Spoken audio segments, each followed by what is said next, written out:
I'm Teisha Bader with Shalom TV's news update for Monday, December the 2nd, 2013. We open in the Golan Heights in Israel with two separate incidents of apparent spillover from the Syrian civil war. A mortar shell landed in Israeli territory in the Druze village of Majd al-Shams this morning. No injuries or damage was reported there. And in a separate incident earlier this morning, an IDF unit came under small arms fire in the southern Golan Heights. The IDF returned fire. No damage or injury was reported on the Israeli side in that incident either. A Jewish Israeli toddler who was seriously injured Thursday evening by a stone thrown at the car she was riding in is now said to be in stable condition. 2-year-old Avigail Ben-Sion was injured when a large rock was thrown at the car her mother was driving in the Jerusalem neighborhood of Armon HaNatziv or East Talpiot. The rock hit the toddler in the head. She was taken to Hadassah's medical center in Ein Karim Hospital, where she regained consciousness and is now said to be improving. The attack is thought to have been nationalistically motivated, and several Palestinian teenagers in the neighboring Arab village of Tzur Bacher were arrested on Friday. Following the attack, Jerusalem Mayor Nir Barkat called for tougher criminal sanctions against stone throwers. He said it must be made clear to everyone that a stone is a weapon for all intents and purposes, and it must be viewed this way. Israeli Prime Minister Benjamin Netanyahu promised that the suspects will be brought to justice. Lighting Hanukkah candles at the Western Wall on Thursday night, the Prime Minister said, "We will protect our city." Further saying, "I think that you have understood in recent days that our security forces are focused on apprehending wrongdoers and have been successful in doing so. They will be successful here as well." And staying with the Prime Minister, Netanyahu held a historic first audience today with the new pontiff at the Vatican. Netanyahu met with Pope Francis in the first face-to-face meeting between the two, where they reportedly discussed Iran's nuclear program and the Israeli-Palestinian peace talks, as well as the welfare of Christians in Israel. It is expected that during the meeting, Netanyahu also will personally invite Pope Francis to visit Jerusalem. There have been reports that the pontiff is expected to visit Israel sometime next year, and a Vatican advance team is expected to arrive in Israel in the near future to plan for such a possible visit. And while in Rome, Prime Minister Netanyahu spoke at a Hanukkah candle lighting ceremony at the Great Synagogue in the city yesterday, where he reiterated his commitment to the security of Israel and its future.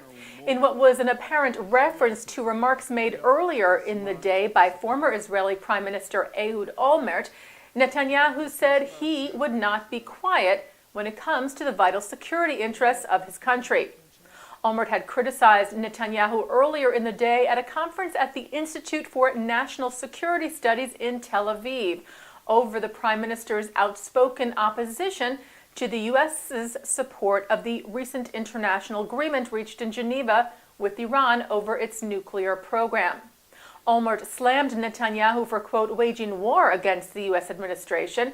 He said, "You have to handle this decision with wisdom, quietly, without bombastic declarations, and quiet dialogue as we used to do in the past."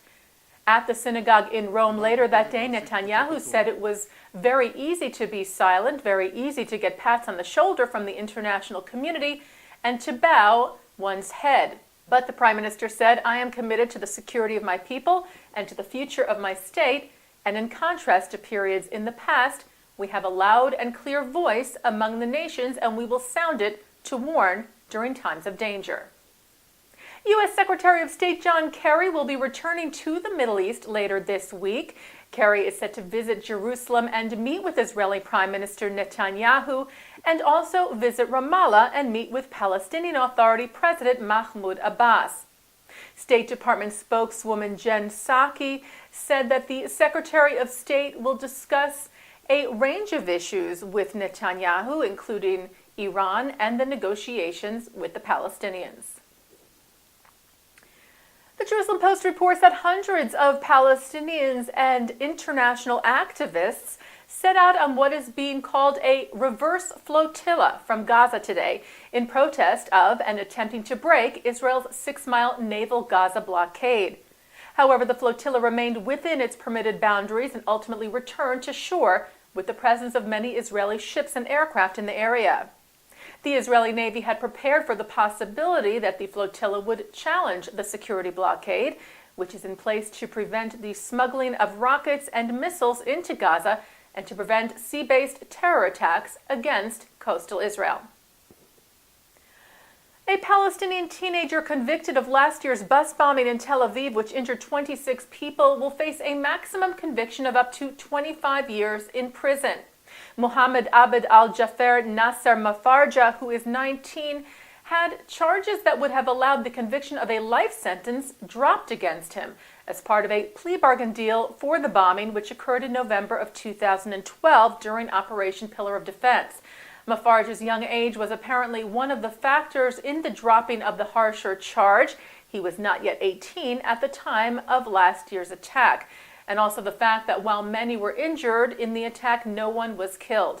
The actual crimes that Mafarja was convicted of included performing an act that showed intent to assist an enemy, attempted murder, causing the explosion of explosive material, and causing serious bodily harm. Veteran Israeli Ambassador David Peleg passed away last week at the age of 71 after battling an illness. During his long diplomatic career, which began in 1965, Peleg was posted at the Israeli diplomatic missions in Lusaka, Atlanta, London, Washington, New York, and Geneva. And most recently, from 2004 to 2009, he served in Warsaw as Israel's ambassador to Poland. After retiring from the Ministry of Foreign Affairs, Peleg became Director General of the World Jewish Restitution Organization. Jewish organizations here in the U.S. mourned Peleg's passing. Executive of the American Jewish Committee, David Harris, called Peleg an Israeli patriot, a proud Jew, and a mensch. World Jewish Congress President Ronald Lauder, who is also president of the World Jewish Restitution Organization, also praised Peleg for his service, including for the organization where Peleg served as Director General up until his death last week, saying Peleg fought tirelessly to secure a small measure of justice for the dispossessed victims of the Holocaust and their heirs. David Peleg is survived by 3 children and 5 grandchildren. The White House released a statement last week on the eve of Hanukkah from President Obama, where he noted the Festival of Lights coinciding this year with the Thanksgiving holiday, and said the holidays were a time to be thankful for miracles large and small. Obama said, like the pilgrims, the Maccabees at the center of the Hanukkah story made tremendous sacrifices so they could practice their religion in peace. In the face of seemingly insurmountable odds, they reclaimed their historic homeland. The president added, as the first Hanukkah candle is lit, we are reminded that our task is not only to secure the blessings of freedom, but to make the most of that blessing once it is secure. The president said he looked forward to joining members of the Jewish community in America and in the state of Israel and around the world to work together to build a future that is bright and full of hope.